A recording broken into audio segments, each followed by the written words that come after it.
I'm Allison Neswood. I'm with a policy organization in Denver called the Colorado Center on Law and Policy. And this is a production of the Health Equity Advocacy Cohort, and specifically the Policy and Advocacy team. So the HEA Cohort, as many of you guys know, is really about sort of mobilizing resources to build capacity across Colorado to advocate on health equity issues. And so the policy advocacy team is focused on, how to help people engage in the policy and advocacy process around different health equity issues. And this year, one of the things we're really trying to prioritize as a policy and advocacy team is supporting some of the real powerful community-driven efforts that are happening on different health equity issues. And so today we wanted to host this webinar and bring Celeste and Ian to talk about work that's happening really driven by members of our community around ensuring more access to affordable housing across the state. So I'll hand it off to Celeste and Ian in a second, but just as some housekeeping kind of things, we'll take questions, of course. If a question comes up during the presentation, you can type that into the chat box or you can write it down, and we'll do questions at the end if that's okay with everybody. And so either way, type it into the chat box or wait till the end and go ahead and just say your question out loud. We also have Ali Eden interpreting for us into simultaneous interpretation into Spanish, and so just ask for conscientiousness around that if we need a pause or anything to take questions or make sure we get everybody's questions addressed throughout the webinar.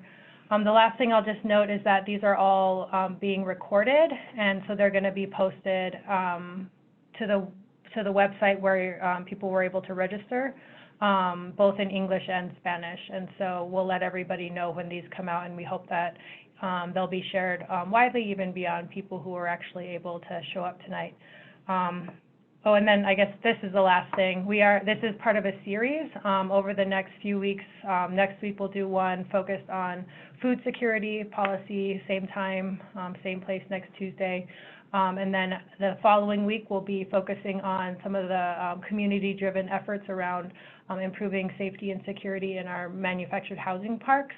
And then 3 weeks from now will be one focused on inclusionary zoning conversations. With that, I'll turn it over to Celeste and Ian, and thank you all for being here today.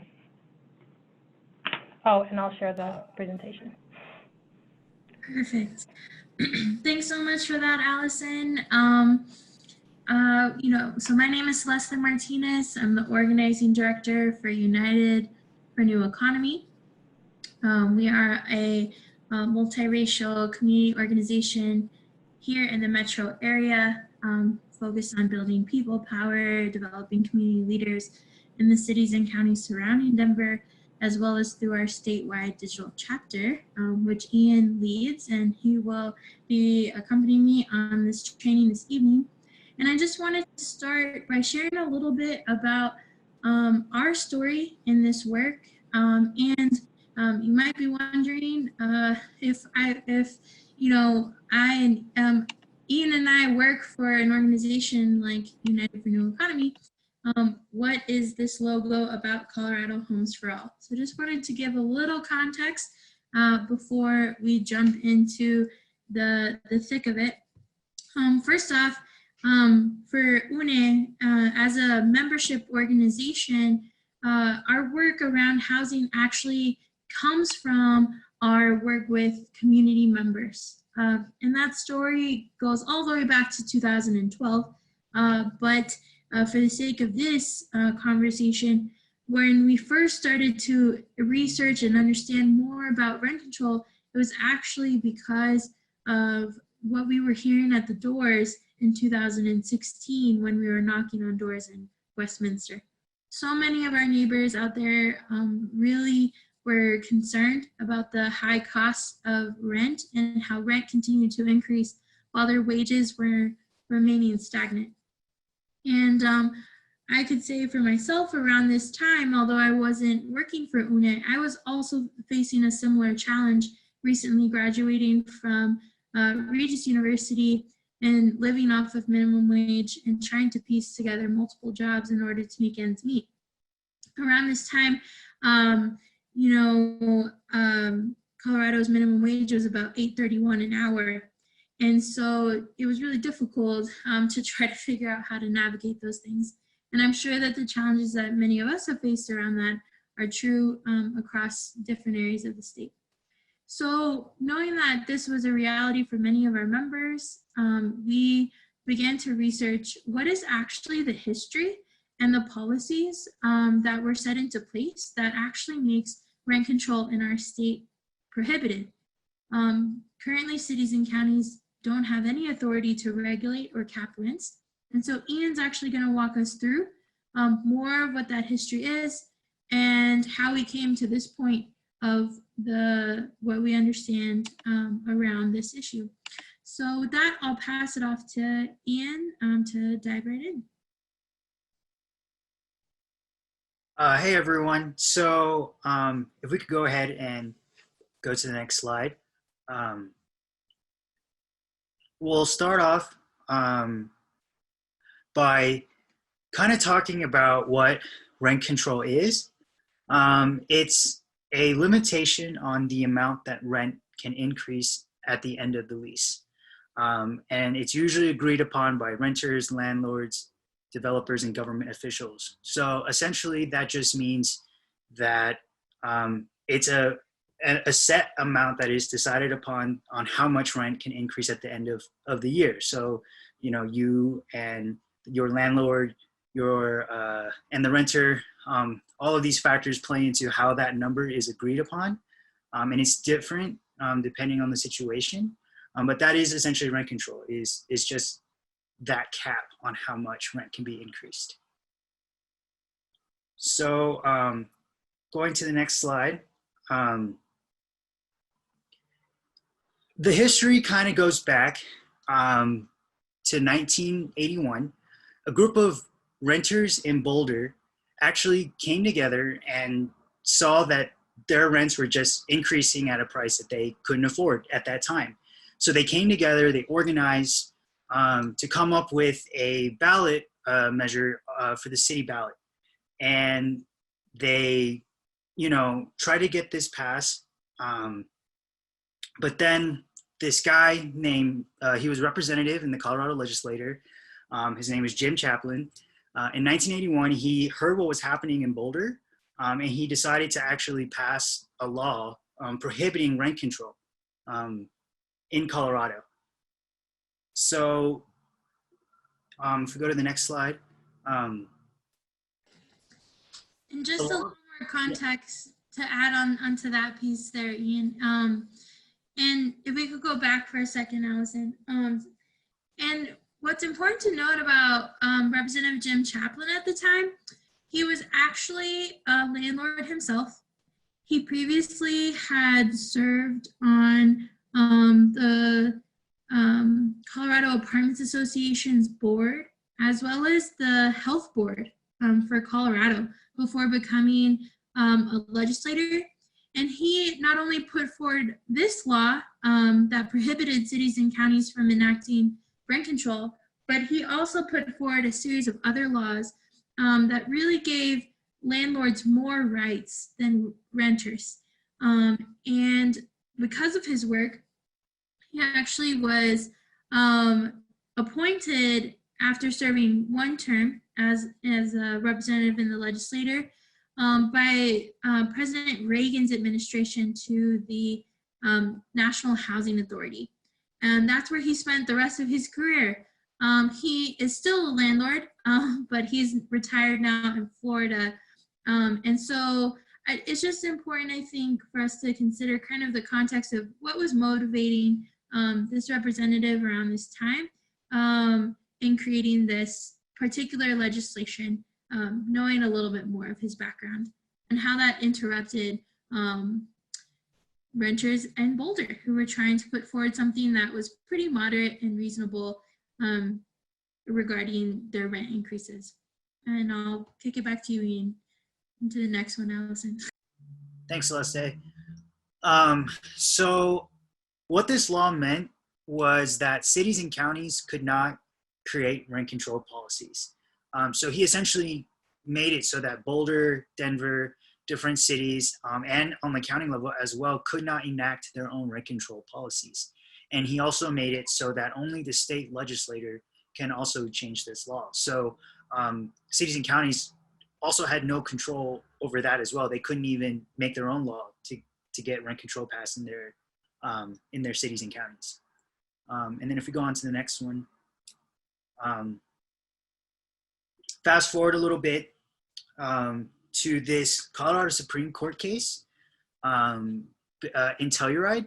So a group of workers in Telluride were, I think they might have been construction workers, were working in Telluride and found that they couldn't afford any of the housing that was based in Telluride. So they came together to their city council, to the Telluride Town Council, and asked for help. And the city council tried to pass a policy that mandated developers create affordable housing in Telluride. So whatever was being built, it had to also include affordable housing. So this case actually went up all the way to the Colorado Supreme Court. And then if you go on to the next slide, these developers ended up suing the Telluride Town Council.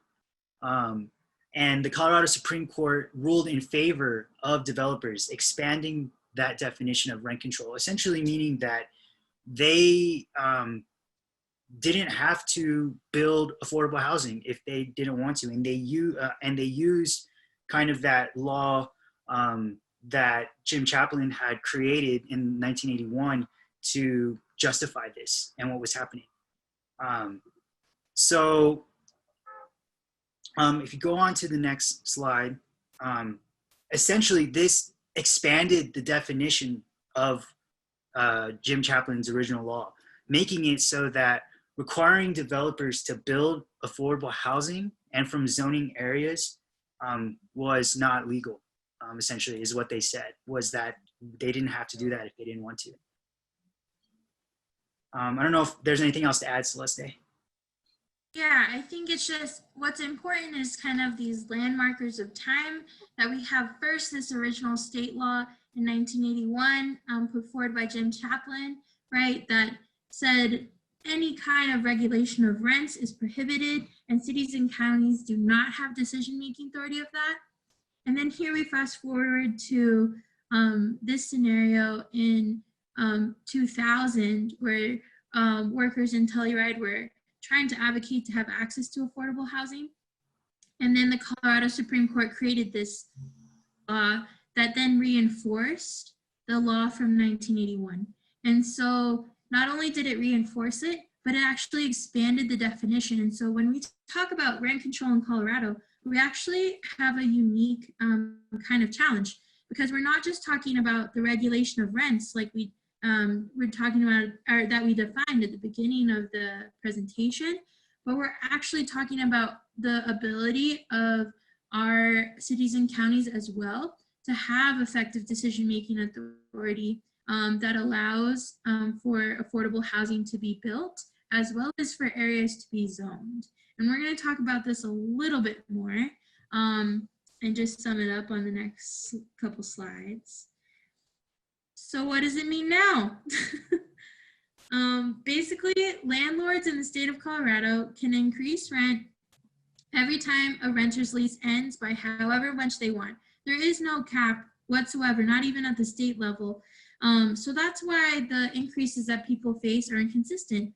Some folks may have their rent increased by $50. Other people are seeing their rents increased by $500, $1,000. It just depends on who you're talking to and where they live in the state. But at the end of the day, it is totally up to the discretion of landlords. And for the next one, this also means that developers in the state of Colorado get to decide what type of housing they want to develop. And what we're noticing is that luxury housing is being prioritized for development over every other type of housing in Colorado. And Ian, I don't know if you want to expand a little bit more on how we've been seeing that unfold in community.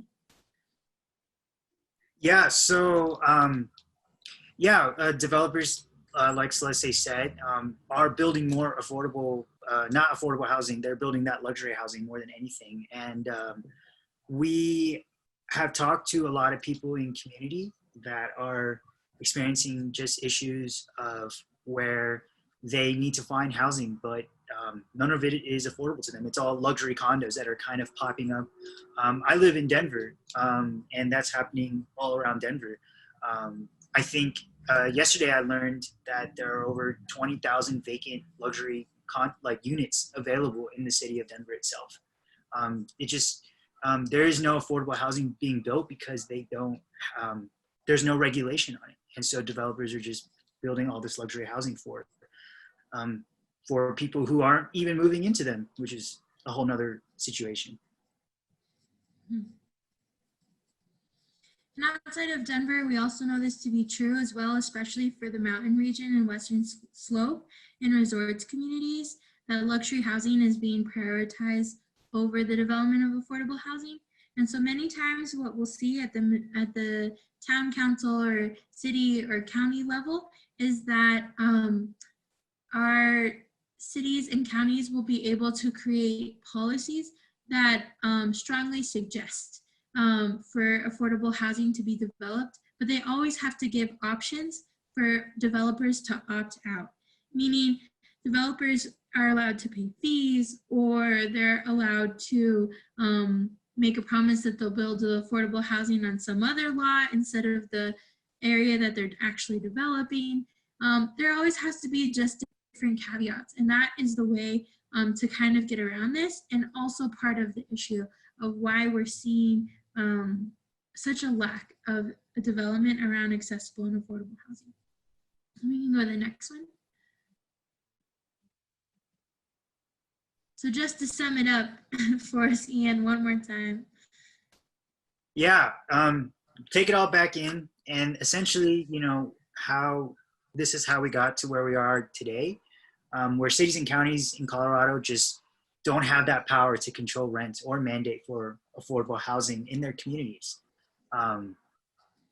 They have no power in that sense to be able to do this kind of stuff for their communities. And we'll go to the next one. And so, yeah, we'd love to hear from you all. What are some of the experiences that you're facing in your communities?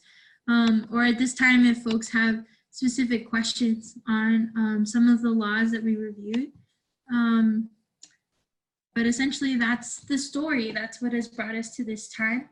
And the challenge that we're facing around rent control and lack of access to being able to require the development of affordable housing.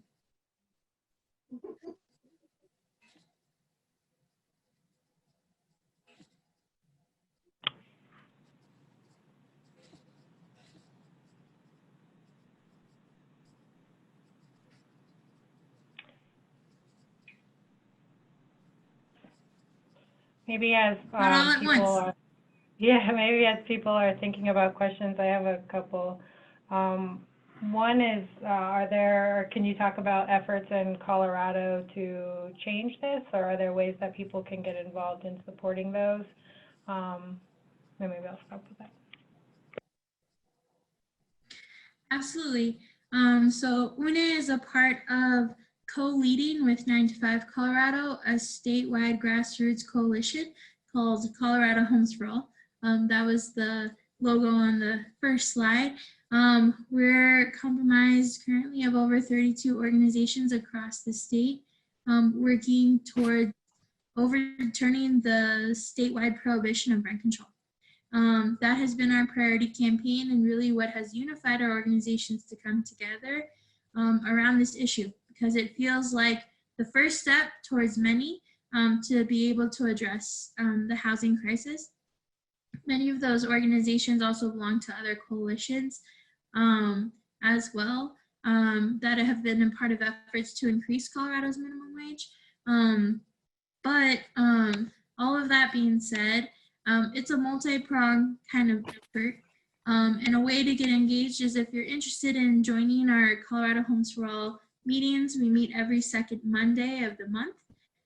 There's the option to attend in person here in the metro area or to participate by Zoom or video statewide. And so if you're interested in that, please let us know either in the chat or by sending a message to me or Allison, and we'll make sure that you get the information to be able to participate in that way.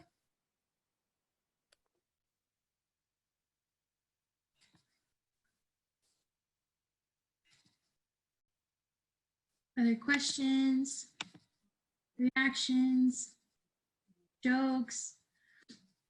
Do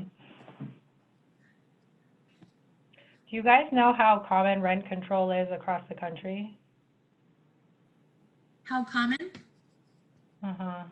Or rent control or, yeah. Yeah, currently there are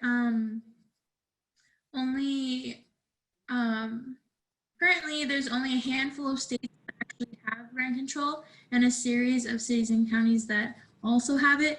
The majority of cities and counties that do have access to this type of policy are really concentrated on the East Coast.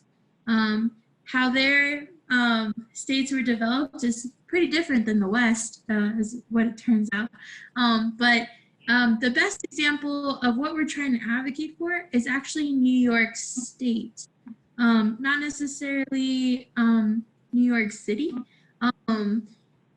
We can talk about the nuances about that, but for New York State, they recently, last year, a coalition that had been working for 10 years overturned their statewide prohibition around rent control. New York City was the only municipality that actually had the ability to regulate rents. And so all other cities and counties outside of New York did not have that authority. But now they were able to repeal that prohibition. And so now all cities and counties have that decision-making authority in New York State, which is amazing. Other areas and other states that have worked towards rent control type efforts, that would include, let's see here, California. California also kind of has a mixed kind of situation. There are some cities and counties that previously had rent control policies, such as Los Angeles and San Francisco. But then in the 1990s, kind of carrying on this momentum of similar to Jim Chaplin's prohibition, there was the rent control, there was the Apartments Association of California that came together to pass a law called Costa-Hawkins that made it illegal for cities and counties to actually cap or regulate rents. So with that, they actually grandfathered in certain cities and counties like LA, like San Francisco. But those cities and counties, once those units expired or people moved out of those buildings, no longer could have rent controlled apartments or homes. And so that was creating a lot of challenges as to why that wasn't working as effectively. But recently, last year, California actually, in their state legislature, overturned that, and they did set a cap, at least at the statewide level. So it's kind of a mixed bag in California. And then the last example is Oregon. Oregon actually in 2018, in their state legislature, they passed statewide rent control. And so they actually have a board at the state level of renters, landlords, developers, and public officials who come together to decide at what rate to cap rents and and how to determine that based upon the state's economy. So those are some of the pieces that are coming up. I'm noticing a lot of comments in the chat. So thanks, Allison, for coordinating. Yeah, in the chat, it was people wanting to sign up for the Homes for All list and also asking about a recording. So we got those covered. There is a question, where are the Homes for All meetings held on Monday? And can we email with information? And yes, we can do that. Absolutely. Yeah, this upcoming Monday, the meeting will be at Village Exchange Center in Aurora at 1609 Havana Street, Aurora, Colorado 80010. We meet from 6:30 to 8. We offer, dinner, childcare, and interpretation. And we also have interpretation for our Zoom and call-in option. So that way it can be accessible as well as statewide. And folks can keep up with the latest on what we're doing on the effort to repeal the statewide prohibition of rent control. In a webinar later this month, we'll talk about some legislation that's being put forward to address more of the affordable housing aspect. And that's kind of what we're working on this legislative session. But there's much more to do in order to really address the whole issue head on. And that's part of what we are working on as well. So. Celeste, I know you said that there's a Zoom option for the Homes for All meetings. Do you get much participation through those Zoom calls from people outside the metro area? Just curious. Yeah, we've had growing participation via Zoom for folks. In our last call, we had people all the way out in Grand Junction calling in, so that was really exciting. Some of our friends up in Fort Collins and Colorado Springs, that's made it a lot more accessible for them to call in. But yeah, it's an open meeting, so for folks who are interested in joining, we'd love to have you no matter where you are. And hear your feedback on how the Zoom is working. Hey, Celeste. This is Paul. I just, I'm curious how, the Denver, we organized to have the inclusionary housing ordinance passed, and it was, I guess, about 20 years ago. It was really kind of a long push to get that to come through. And I'm curious how that as a requirement to build, a percentage of affordable housing, how is that not, precluded from these laws that were passed way back when? Or are these laws only related to rental units? No, because of going back to the Telluride definition, think about it this way. So our city councils and county commissioners can put forward policies that strongly recommend for developers to develop affordable and inclusionary housing, but they cannot require it. At the end of the day, they have to give options to developers to either pay penalty fees, to give them options to build housing elsewhere that's considered affordable, or many other loopholes. Sometimes there's tax incentives as well that are given to developers to develop affordable housing, and the impact that that has on the local economy is a whole other kind of conversation. I'm sure our friends at CFI would be able to dig in a lot more on that. But essentially, like, the inclusionary housing policies that stand, whether it's here in Denver or even in like Boulder County currently, or out even in Telluride, because there are some inclusionary housing pieces that are put forward, they just don't have teeth. They're not able to be as effective as they could be, because at the end of the day, the decision-making authority that our city and county officials have is limited.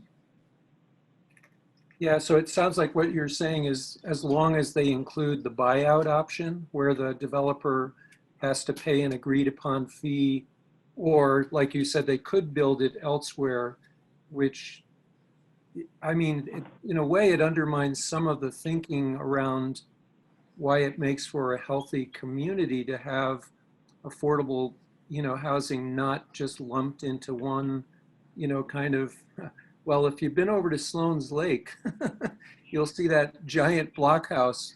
And the way they resolve their requirement is they just build this little blockhouse next to it, but it's separate.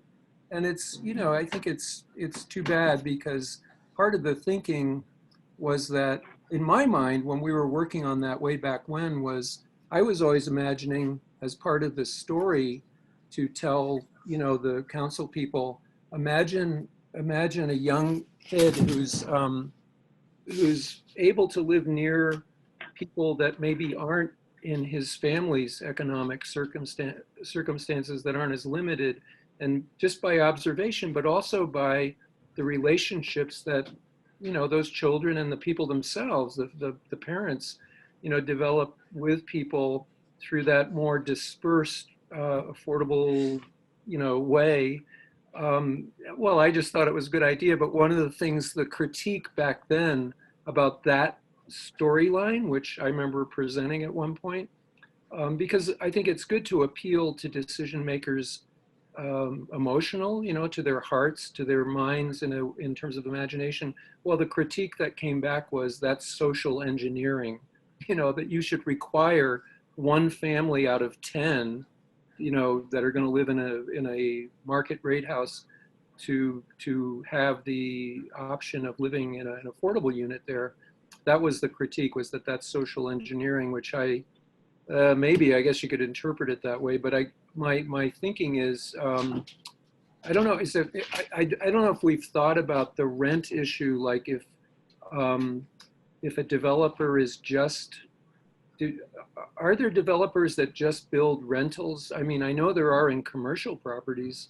You could build a strip mall or whatever, and you hold it, and then you just pay it off with rent, charging rent to the businesses. And I'm wondering if, I guess it's pretty clear on this slide where it says rent control prohibition that there's no way you could enact something. I'm just wondering if there's some means that's similar where a municipality could add, some buyout option or whatever, if they said they wanted rental units that were part of condos that are being rented or whatever. Because mostly what the inclusionary housing was focused on was home ownership, which is a different category, but it did at least allow some to be built, some units to be built. And I'm not trying to end run what you're proposing at all. I think we should get at this at a broad level, try to build support for it. I'm wondering, it's only a question because as I read this, you're right that it can't be required to build it because they're given this other option to buy out, which could go into a fund that the city uses for affordable housing. So anyways, that's just, my question about this based on, and I actually tell you the truth, I thought maybe with the bond that was passed by the city in the city of Denver, do they no longer have that inclusionary housing requirement or not? I think they may have ended it with the bond. I think what I'm understanding your question to be is like, so again, like how does this relate to like current policies that exist at a local level? So for example, in the city of Denver, Mayor Hancock's recent affordable housing law that he put forth and passed in 2018 is a perfect example of how developers are offered multiple options to opt out of the development of affordable housing. The other aspect to what you're uplifting here, Paul, that I think is important is that zoning and development of affordable housing isn't something that just impacts renters. It's actually something that impacts the accessibility of all housing, right? It's Correct. rental housing and potential home ownership. And currently our municipalities, our counties don't have the ability to influence that conversation more so around, you want to zone for this area. For example, if I lived in Colorado Springs, the city council there doesn't have the opportunity to say that they want to zone the area on the east side of town to have houses that would only be sold for no more than $300,000 or $150,000. Mm-hmm. They don't have that option because at the end of the day, that would be considered under this broader definition a form of development that is affordable, mandating the development of affordable housing and considered to be rent control. So there's like this two-edged kind of sword issue, is that like our cities and counties, although they at the local level might know best of like what folks need, right now it's just so inequitable, right? For our the developers to have no checks and balances. And I'm seeing here in the chat, there's a comment from Dawn that developers also can pay fines around accessibility. I don't know, Dawn, if you want to share more about that. I know I would love to hear it. And yeah, and Piper uplifted a comment as well that the fines don't cover the actual cost of the housing. That's correct, they do not. I would say that there is a critical need for rentals that are truly accessible for people who use wheelchairs and other mobility devices. They often are in the low income, below poverty even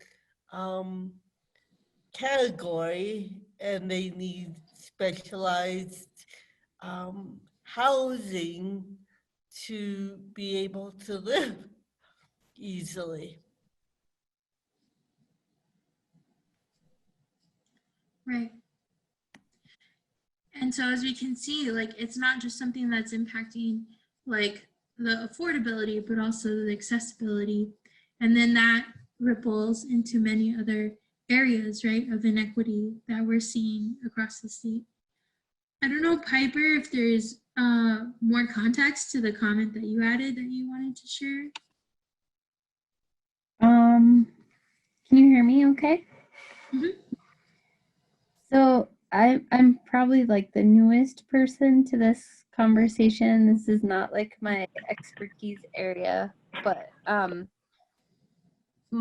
live in an area in Denver where they've put together 6 neighborhoods into what's called the West Area Plan, and we have basically 12 months to engage everyone who lives in our neighborhoods on a variety of issues, including mobility, accessibility, housing, transportation, and come up with this big plan.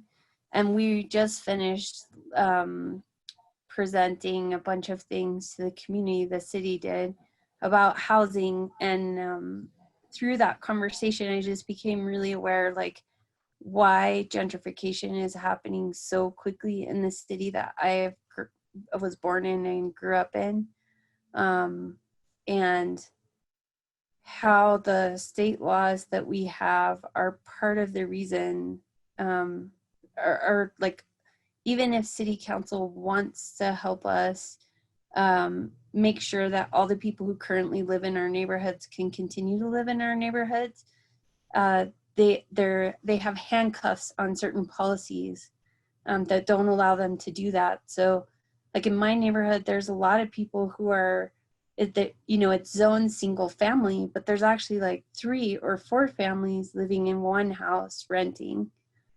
And if the property owner decides to sell that house to like some developer, there's basically nothing that the city can currently do that will mandate that the people who formerly lived in that house can afford whatever goes up on that property. And there are things that the city can do to encourage some behavior that we want, but at the end of the day, those incentives don't often weigh out for a developer how much money they can make doing something else. And so, like, unless we change some of these things at the state level, we'll be told that the recommendations we want to make for our 6 neighborhoods are like illegal in Colorado, and those recommendations won't move forward. And my neighbors, many of whom have lived in my neighborhood longer, I've been here 11 years, but a lot of them have been renting here for 15 years or more, will be displaced.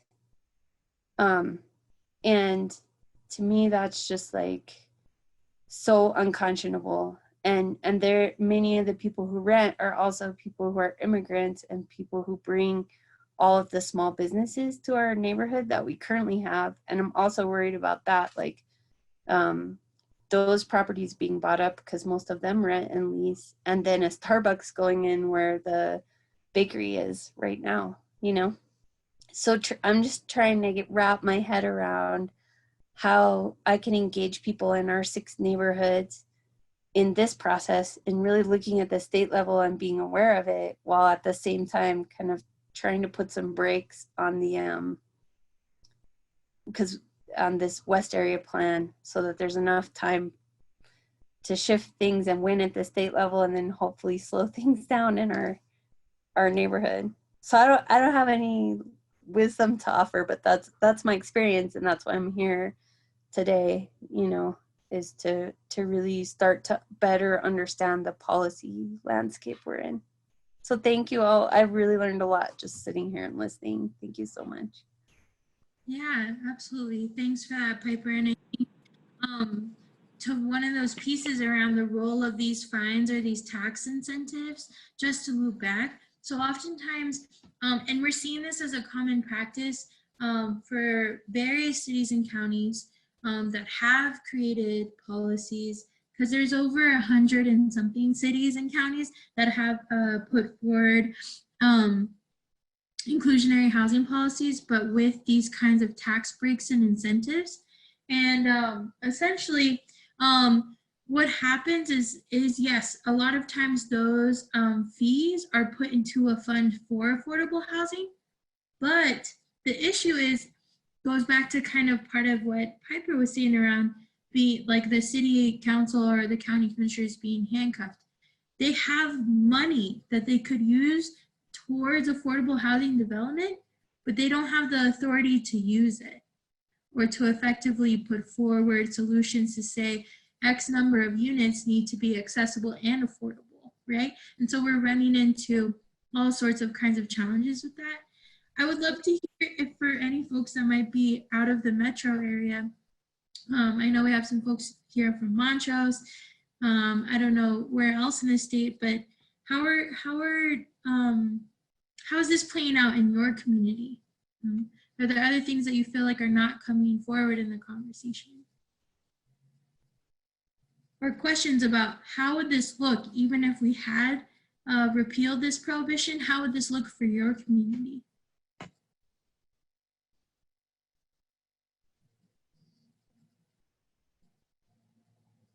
Or 1-bedroom apartment for a minimum of like $800 to $900 yeah. with first, last, and security, like, and she's 19 years old. Yeah, well, here we're from Montrose. This is Abby. I don't know. I'm just gonna show a picture of my group. Anyway, I don't know. Actually, this makes a lot of sense. The funny thing is, I've been trying to figure out like why we can't get the city on board with affordable housing. I don't know how it would really affect our community, but I think it makes more sense on how we can work with them too. I mean, we're seeing rent is just skyrocketed here. We've got a young lady here who is looking for a home, and she can't find anything that's under what, $1,000 is what we said? $900 a month. Studio or one bedroom. Yeah, you know, our Nowhere will let me have my dog. No. yeah, nowhere will let her have her dog. I mean, we're just, you hear it every single day, day after day after day, a struggle of like trying to find a house and the affordability of it. I mean, I remember like 4 or 5 years ago, I lived in a, 3-bedroom downtown at $850, and now that rent's about $1,200, $1,300 a month. So it's just unaffordable, and people we just don't know what to do. And I think we have a small affordable housing coalition as the city and the county, and Montrose County Housing Authority is part of. But I think this is part of the solutions. I mean, of course, we don't have as many vouchers here. We don't have CBG funding here. So it's just been really, really difficult in trying to figure out like what the next step is with all of these organizations. So we feel really, really stuck. And individuals are going, to Olathe, to Delta, to Grand Junction, because they have like more affordable housing stock, primarily, with vouchers and things like that. So, and now we're seeing too, is with the increase of minimum wage, that the AMI, it's getting higher. And so they're not getting the housing that they need as well. So it just, I don't know, there's just so many, there's not a silver bullet for sure, but I think this is part of the solution. Does anybody else have any comments? I'd like to, is my sound on? Mm-hmm. Paul again. I really like how Celeste, how you asked, someone from in the other non-metro area. It was a nice segue from listening to Jennifer describe the 6 neighborhoods. And when I heard both of them, it came to mind that on the one hand, the 6 neighborhoods are a subset of Denver. It's almost like a divide and conquer. And in organizing, the longer we remain isolated, either as individuals or as neighborhoods or whatever, the less chance we have to realize some, pretty, maybe this is a magnificent goal, but I don't think anything is unachievable if we get enough people behind it. That's really the nature of politics. These laws came down because the developers had a lot of money and lobbies, I'm sure lobbyists that they paid very well, and they were organized themselves to get what they wanted. I think, Celeste, your question, and Abby in Montrose, I actually met some people from Montrose when the Colorado Trust they had sort of a couple of days, I don't even know what to call it, like a little conference down in Telluride. And I wound up talking to some people that live in trailer, homes, mobile homes, and that are part of the workforce that have to, they have to commute all the way to Telluride. And in the winter, like this time of year with the driving, it's horrific. I think we need to begin to imagine a story, that's bigger than just these laws and create a movement. The only way we could do this is to create a statewide movement that's really got a lot of people involved, because the stories are all out there. This is impacting, thousands of families in every municipality of size and hundreds in any other municipality, rural or urban, it doesn't matter. This is a very, in my opinion, these laws that have been on the books and the kinds of things that Jennifer was describing. I a few years ago worked up in, I worked at Regis University. I taught community organizing. I was doing some work in the community, and I was looking in the Berkeley Regis neighborhoods, all of these they had been houses and they just turned them into these like 3-4 stories that went all the way back to the alley. And that's probably what you're seeing the beginning of. Where I work in Westwood, the rents that you just described, Abby, going up a certain amount, in some cases there and in neighborhoods like Globeville area, Swansea, already 5 years ago, we were seeing rent increases that were almost double overnight, just arbitrarily. The landlord knew they could get it, and too bad if he couldn't pay it. This is also true of ownership. In Westwood, before 2008, 60% of the homes were owned. Right now, that's flipped. It's now 40% of the homes are owned and the rest are rented. A lot of companies bought up these, lower income, well, I say affordable at the time homes, and immediately started charging more without doing any improvements. I think if we can get the stories, our stories together and try to create what I'm seeing, and I'll just say it, I know this may be at the risk of sounding overly dramatic. I feel like this is ripping the heart out of our communities to have people who are living together all of a sudden just overnight, in the same way divide and conquer by neighborhoods or towns, keeping it separated, just picking people off through evictions. The change happens gradually. It's like, well, I didn't know this was happening and I didn't see it coming and now it's happening to me. We have to turn this around. And so I really appreciate the work, Allison, that you've been doing. That last webinar was terrific. Celeste and your group, I've been trying to, I've come to at least one of the meetings. I think we really need to unite around this and push it because there isn't a lot going for housing on the legislative agenda. And I think we need to create that opening and try to reclaim, our sense of community and as people that all belong. I'm sorry if I'm ranting. That's my rant. Comes from being Irish. Thanks, Paul. No, I think well, one piece that you brought up that I just want to talk about, we didn't include it in this presentation, but we do in many of our other ones. And maybe we should consider that, Ian, for the future. Part of the development of our cities, right, around zoning. So maybe in that webinar, we can get a little bit more into that.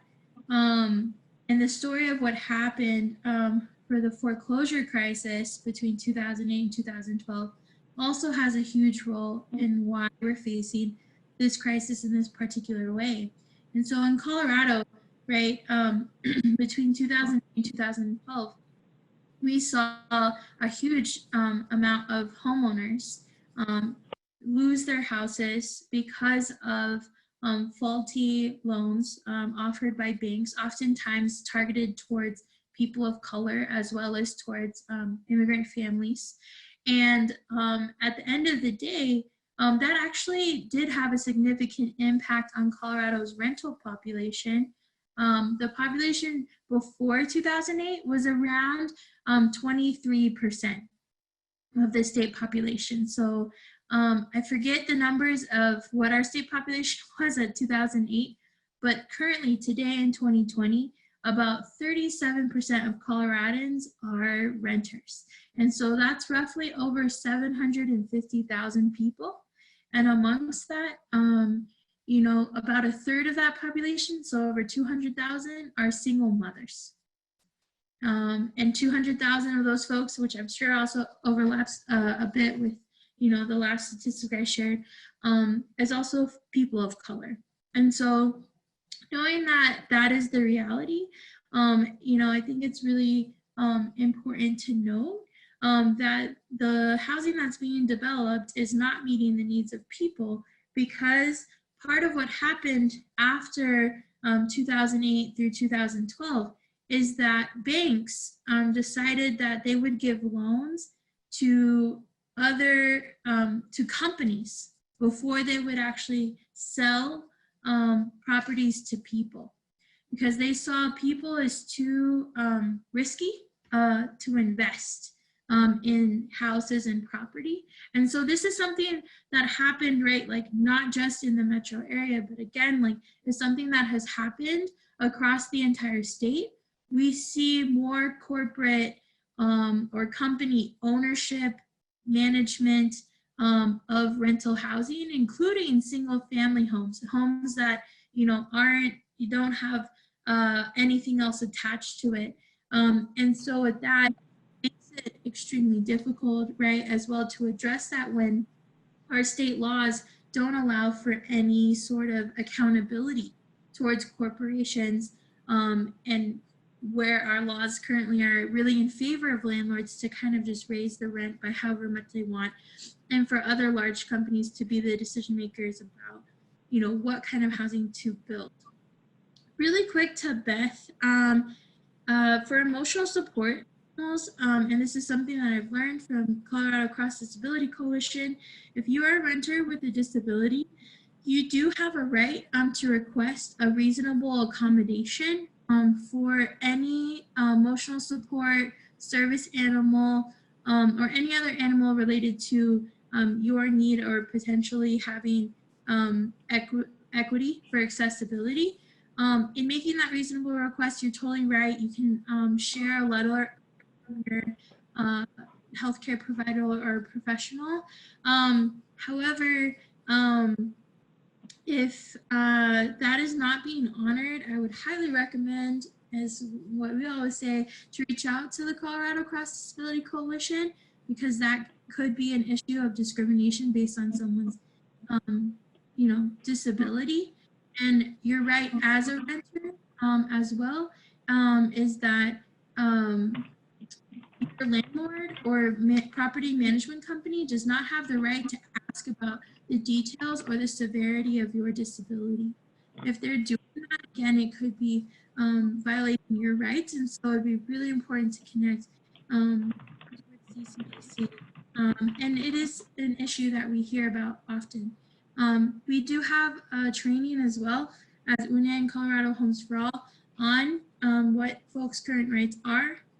If that's of interest in the future, we'd be happy to coordinate that for folks. I know that Ian is going to have a training around that probably here in the late spring.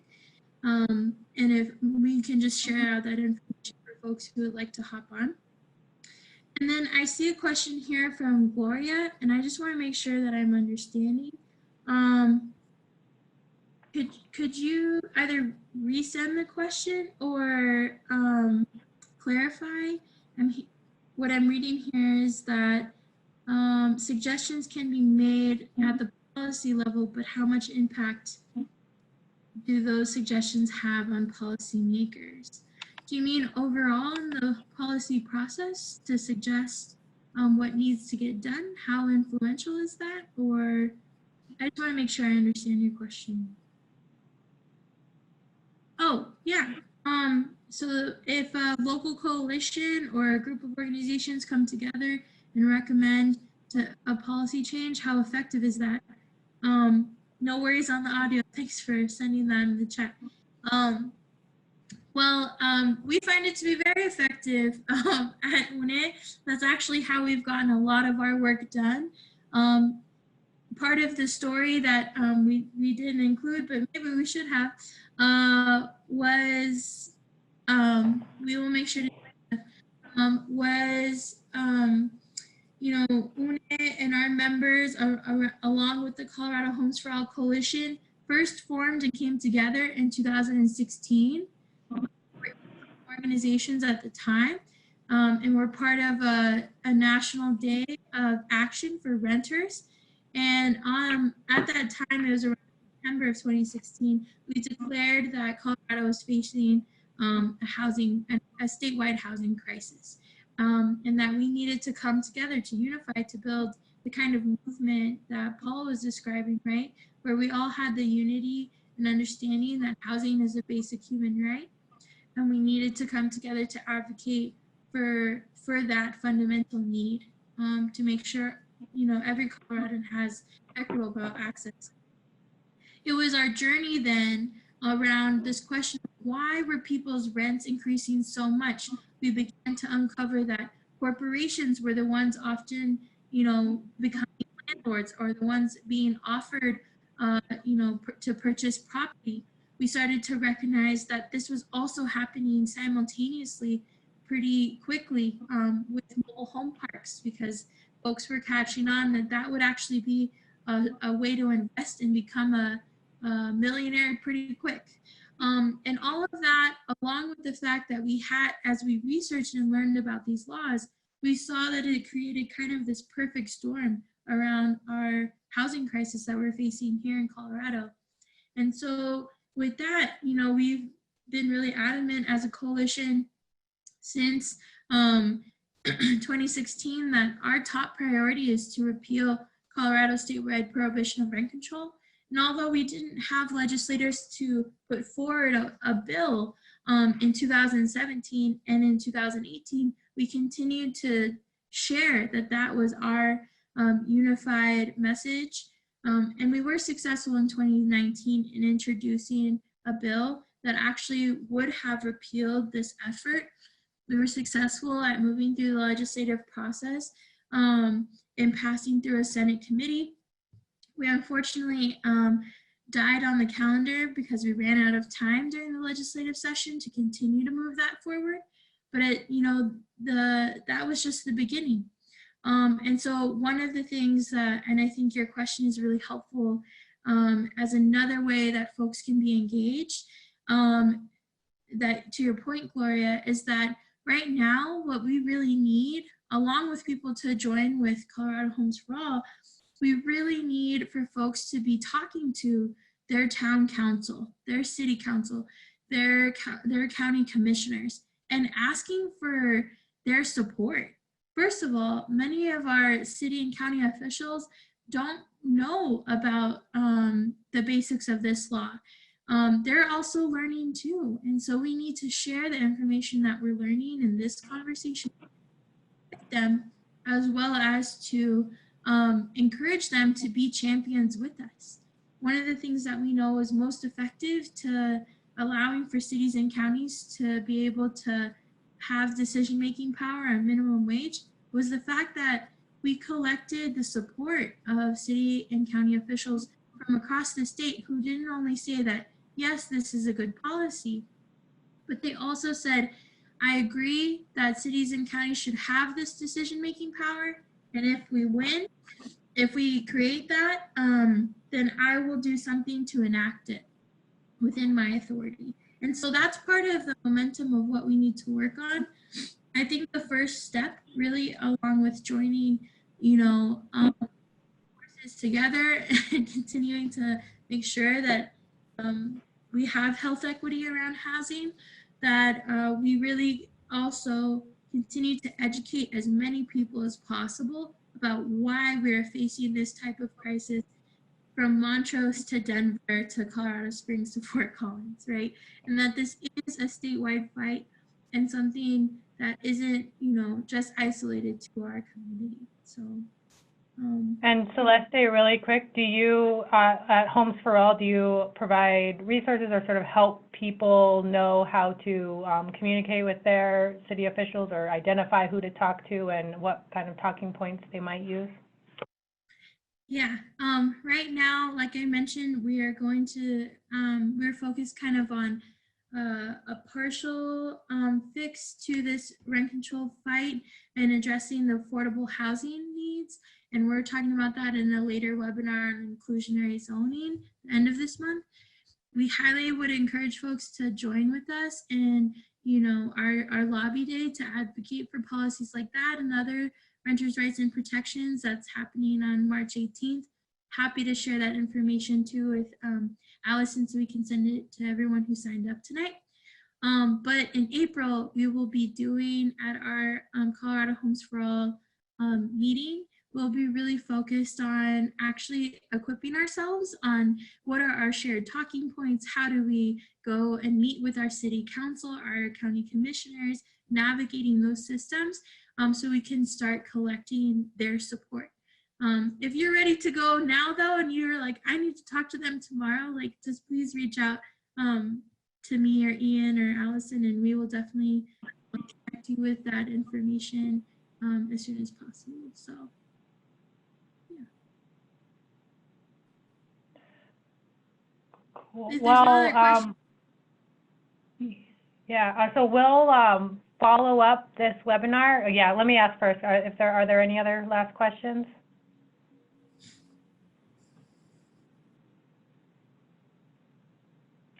Okay, well, thank you all so much for the great conversation and your great insights that you brought to this conversation.